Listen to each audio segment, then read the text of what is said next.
Reconnu Yves Montand, les routiers canadiens ont commencé et les Français, mais pas que des routiers d'ailleurs, leur ont emboîté le pas avec le convoi de la liberté. Ils partent d'un peu partout en France avec pour destination finale Bruxelles, avec une pause à Paris samedi. Ça va, si on lui croit les médias, de Zemmour à Mélenchon, il y a un peu de tout, des antipasses, des anciens gilets jaunes. Et d'ailleurs, Amélie de Montchalin s'est exprimée à leur endroit ce matin dans le grand matin de Patrick Roger et Cécile de Minibus. On l'écoute. Nous serons extrêmement fermes car nous ne pouvons pas tolérer que le pays soit bloqué. Oui. Nous ne tolérerons nulle part des blocages de routes, des blocages de villes. On n'est pas dans un pays de blocus. Et donc, il n'y aura pas de blocage. C'était Amélie de Montchalin, d'où notre grand débat, le convoi de la liberté. Elle est ministre, elle est ministre, absolument. Personne ne le sait trop, mais elle est ministre. C'est important qu'une ministre dise ce qu'elle a dit là, qui me semble juste hallucinant. Hein. On va faire réagir tout le monde. Peut-il torpiller la candidature Macron? Vous êtes 86,2% à dire oui avec nous. Jérôme Sainte-Marie, fondateur de Polling Vox, son dernier livre, Le Bloc Populaire aux éditions du Cerf. Bonsoir Jérôme Sainte-Marie. Bonsoir à vous. Mais on prend tout de suite la direction de Perpignan avec notre correspondante Christine Bouillot. Bonsoir Christine. Bonsoir Philippe, bonsoir les Vrais-Voix. Vous suivez depuis le début de l'après-midi le convoi, comment ça se passe ? Alors pour te préciser, je ne suis plus à Perpignan, tout comme le convoi. Oui. Le convoi est parti aux alentours de 14 h d'un parking d'un supermarché au nord de Perpignan et le rendez-vous a été fixé effectivement là pour tous ceux qui souhaitaient rejoindre ce convoi de la liberté. Alors une cinquantaine de véhicules a pu partir ainsi pratiquement à l'heure, surtout des camping-caristes, beaucoup de véhicules légers, également quelques motards, un seul camion au départ qui est allé jusqu'à Narbonne et le convoi a fait une halte ensuite d'abord du côté de Narbonne pour récupérer ceux qui arrivaient des environs, de l'Hérault notamment, et puis ensuite du côté de Carcassonne, Cassaudary. Et là le convoi est en train d'arriver par la départementale du côté de Toulouse, dans une zone où les Gilets jaunes avaient l'habitude de tenir les assemblées générales. Donc on est actuellement sur un convoi d'une trentaine. C'est difficile à dire, de vous dire combien ils seront à l'arrivée, combien ils seront surtout à l'arrivée sur Paris, parce que dans ce convoi, certains font des bouts de tronçon, font demi-tour, d'autres viennent, d'autres que quelques heures, d'autres ont prévu de s'arrêter à Limoges avant d'arriver sur Paris, mais on sent aussi quand même une grande détermination de non pas faire un tour de force, mais de faire parler d'eux. Ça c'est clair. Merci beaucoup Christine Bouillon, on va vous suivre évidemment pour ce suivi, sans mauvais jeu de mots, de ce convoi de la liberté qui est parti... Allô, oui Christine ? Oui, non, Philippe, juste pour les revendications quand même, le profil, il faut quand même juste dans la typologie, beaucoup de retraités. Parce qu'il faut quand même du temps à donner et ils l'ont reconnu, ils le reconnaissent aisément sans aucun souci, qu'il faut donner du temps pour aller jusqu'à lundi à Bruxelles. Il faut aussi des moyens. Un Perpignan-Paris sans passer par l'autoroute, c'est aux environs de 150 € de carburant. Si vous prenez l'autoroute, c'est le double. Donc ils reconnaissent aussi que tous ne peuvent pas forcément avoir les moyens, mais ce sont tous des tous ou quasiment tous anti-pass sanitaire, beaucoup d'anti-vaccins. Quelques gilets jaunes aussi. J'ai rencontré beaucoup de gens qui n'avaient pas été des gilets jaunes mais qui se sont mis à manifester lors de l'instauration du pass vaccinal, et beaucoup d'agglomérations, de revendications ou de ras-le-bol d'un peu tout ce que le pays semble vivre, ou en tous les cas certains ont l'impression de vivre depuis entre 2 et 3 ans, et surtout beaucoup d'anti-Macron dans le convoi, ça c'est certain. Merci beaucoup Christine Bouillon, on va suivre ça de près. Jérôme Sainte-Marie, quand on voit ce défilé qui part d'un peu partout, ces défilés qui partent d'un peu partout en France, est-ce que vous pensez que ça peut mettre la candidature Macron en danger, puisque sa candidature est un secret de polichinelle désormais ? Je ne crois pas qu'on puisse dire ça. Au contraire, on peut même penser qu'il apparaîtra comme le garant de l'ordre. Exact. Et que ses partisans pourraient même lui trouver un rôle à sa mesure. Vous savez, ce que j'ai appelé le bloc élitaire a été consolidé par les mouvements sociaux et par leur répression.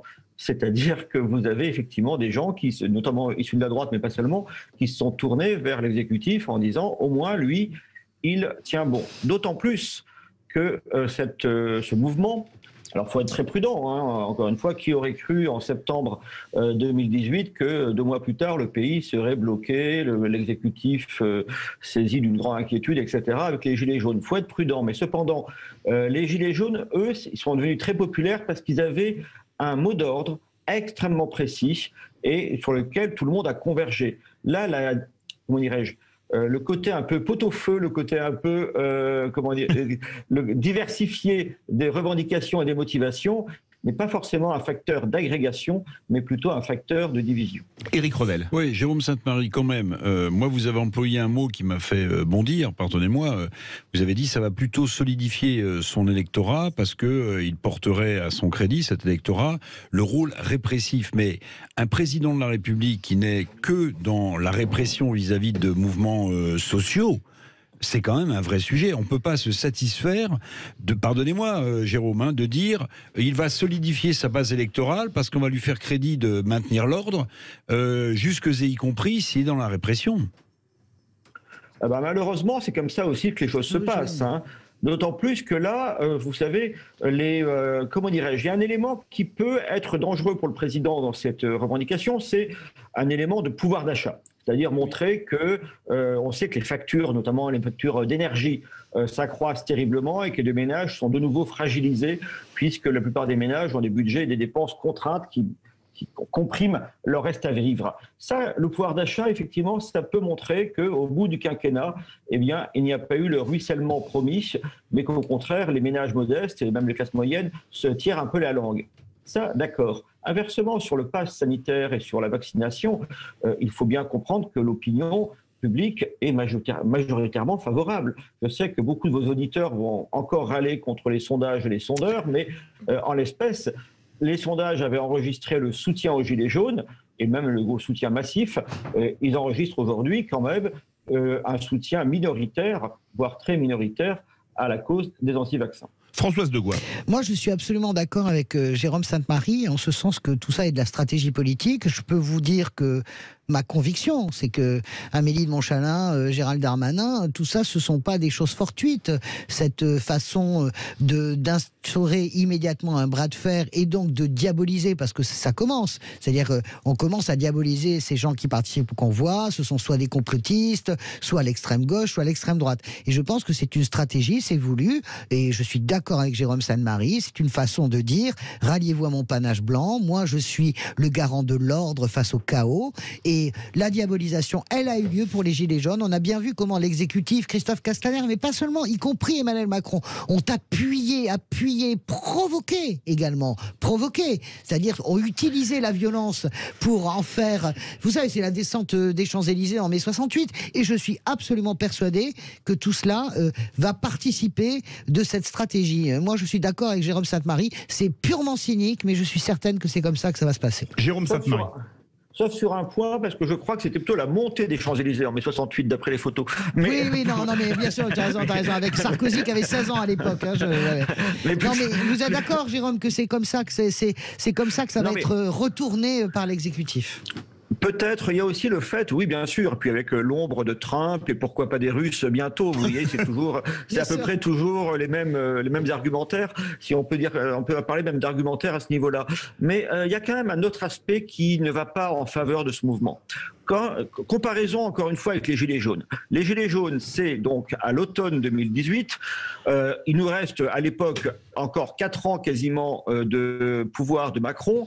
Et les Français, beaucoup, ceux qui étaient opposés à la politique d'Emmanuel Macron, se sont solidarisés avec ce mouvement parce qu'ils n'avaient pas d'autres moyens d'expression. Ça devait se passer dans la rue. Et effectivement, d'ailleurs, ça a contraint quand même fortement le gouvernement. Là, si vous voulez, c'est beaucoup moins logique parce que dans 2 mois, vous avez quand même l'élection reine de la démocratie française, la présidentielle, et beaucoup de gens auront du mal à comprendre pourquoi il faut rentrer dans une logique de blocage et de bras de fer dans la rue, alors même qu'il y a un exutoire, il y a une solution possible par le bulletin de vote dans 2 mois. Olivier d'Artigol. Je crois que le véritable risque pour la Macronie n'est pas tant tout ce qui peut nourrir un mouvement anti-pass vaccinal qui ne peut pas être alimenté, notamment avec les décisions sur la politique sanitaire qui vont être prises dans la prochaine période, en commençant par les écoles avec un desserrement des mesures.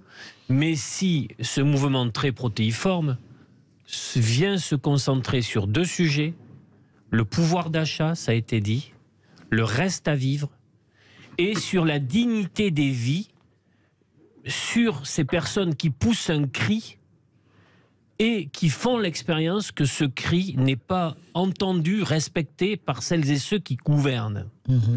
Et il y a là, dans la gestion de tout ça par le gouvernement, en premier lieu, Emmanuel Macron à l'Élysée, au château, mais aussi ses représentants dans les médias, vous avez donné un exemple tout à l'heure, avec l'idée que ceux qui ne partagent pas, qu'ils sont le camp de la raison, qu'ils sont le camp de la responsabilité, et que ceux qui contestent cette politique sont renvoyés à l'obscurantisme, à l'irresponsabilité, et ça porte en germe, quel que soit le résultat de la présidentielle, des éléments de crise démocratique de très grande magnitude.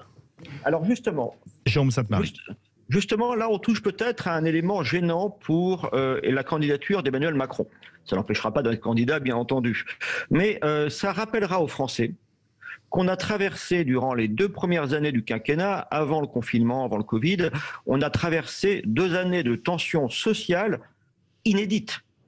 On a eu quand même, à travers non seulement les Gilets jaunes, mais même d'autres mouvements sociaux, on a vu ce rapport, cette violence dans la rue, violence des manifestants, violence peut-être de la répression aussi, mais on a vu également une détestation mutuelle des milieux sociaux, dont même quelqu'un d'aussi modéré qu'Alain Duhamel s'était ému.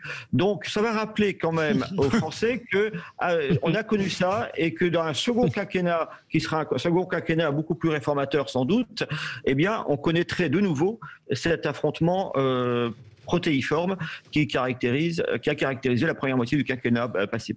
On prend la direction de la ville rose, direction Toulouse, puisque ça appelle beaucoup au 0826 300 300. Bonsoir Yves. Oui, bonsoir toute l'équipe. Bonsoir à vous. Qu'est-ce que vous pensez de ce mouvement, Yves ? C'est très simple, et je vois pas trop les intervenants qui viennent, qui essayent toujours de tourner les boyaux dans tous les sens. Non, ça n'a rien à voir. Pour moi, c'est très très simple, et c'est pas que je le simplifie, loin de là. Les gilets, ça me rappelle exactement les gilets jaunes. Tout le monde disait, tous les médias, les commentateurs disaient les gilets jaunes sont approuvés par tout le monde, il y a 30%. Juste après, au printemps, il y avait les élections, et dans les sondages, paraît-il, il devait faire 30%. J'avais appelé votre antenne et j'avais dit, vous savez, ils feront de 1 à 2%. Malheureusement, je m'étais trompé, ils ont fait moins de 1%. Première chose. Deuxième chose, actuellement, cela est exactement pareil. C'est quelques illuminés, ça n'a rien à voir avec le pouvoir d'achat, ça n'a rien à voir avec cela. Et je peux dire que moi, je ne suis pas macroniste, je suis un communiste depuis l'âge de 15 ans et demi. Et pas depuis, moi, à l'âge de 15 ans et demi, j'ai commencé à travailler, j'ai pris ma carte du Parti communiste. Peu importe. Donc, j'ai assez quand même de recul là-dessus. Le Parti communiste, il n'a rien à voir dans ces histoires-là. Tout cela, ce n'est uniquement que des illuminés. Parce que maintenant, on peut se permettre tout. Et troisième chose, oui, et qui est la dernière, il faut toujours, l'histoire n'est pas maintenant, l'histoire naît avant. Lorsqu'il y a un désordre, ça renforce qui? Ça renforce le pouvoir. Bien sûr, c'est ce qu'on a dit. Bien sûr. Non, on n'a pas du tout dit ça. Non. Dans le débat, vous plaisantez ou quoi? C'est exactement ce que j'ai dit, et Jérôme Sainte-Marie aussi. Bah si. Pas de vous. N'essayez pas de... Non, vous n'avez pas du tout dit ça. Mais si, on a dit ça. Attendez, cours. On a dit ça, je suis désolé.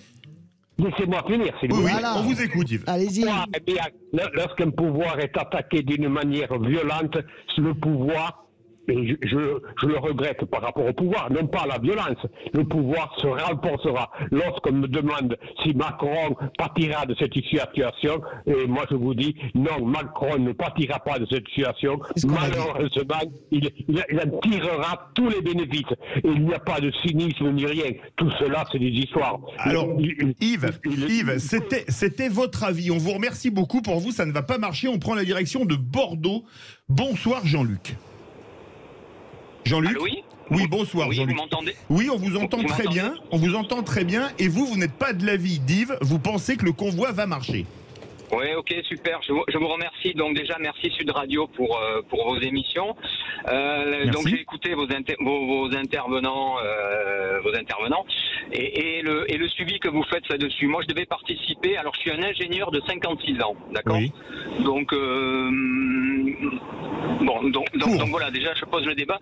Et juste pour vous une autre info, j'ai fait un petit mémo sur Covid Tracker parce que je me suis pris au jeu de regarder un peu les courbes et si vous avez vu, très court, si vous avez vu ça, ils ont arrêté les stats d'un point de vue région, et ben parce que j'ai juste dit que c'était de la foutaise et je l'ai démontré et ça je peux le prouver, c'est moi l'auteur. Alors pour vous donc ça va marcher. Ben, là on arrive vraiment au bout en 15 secondes, pour vous ça va marcher le convoi ? Bien sûr ça va marcher et je vais dire juste que les commentaires qui sont faits peut-être par des guignols qui se cachent bien derrière leur fauteuil là. Mais peut-être que vous allez voir que la rue va réagir et je peux vous filer mon numéro de téléphone et me rappeler si vous voulez savoir. Alors, mais pourquoi vous dites les guignols ? Mais c'est nous les guignols, on n'a rien dit. Non, c'est pas nous les guignols. Bah, si, c'est pas nous les guignols. Si, c'est nous les guignols. Non, c'est pas moi.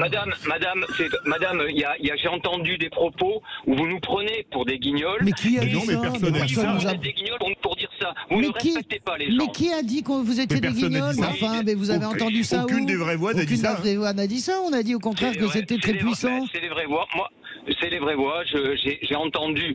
Écoutez, c'est peut-être l'auditeur précédent qui a dit. À la radio. C'était pas dans les vraies voix. Ça, je peux vous le dire entièrement. Merci beaucoup, Jean-Luc de Bordeaux. Jérôme Sainte-Marie, en 15 secondes, pour vous, ça va marcher ? Sincèrement, c'est pratiquement impossible à dire. Est-ce que ça peut marcher ? Ça marche déjà, on en parle. Est-ce que ça aura un effet négatif sur Emmanuel Macron ? Ça, c'est davantage douteux, mais on vient d'en parler justement. Merci beaucoup, Jérôme Sainte-Marie, fondateur de Polyvox, auteur du blog populaire aux éditions du Cerf. Verdict sur Twitter. Vous êtes 86,3% à dire oui, le convoi de la liberté peut torpiller la candidature Macron. Vous aimez la Coupe de France, les vraies voix ? Ah ouais. Et ben on va prendre la direction de Bergerac, quart de finale contre Versailles.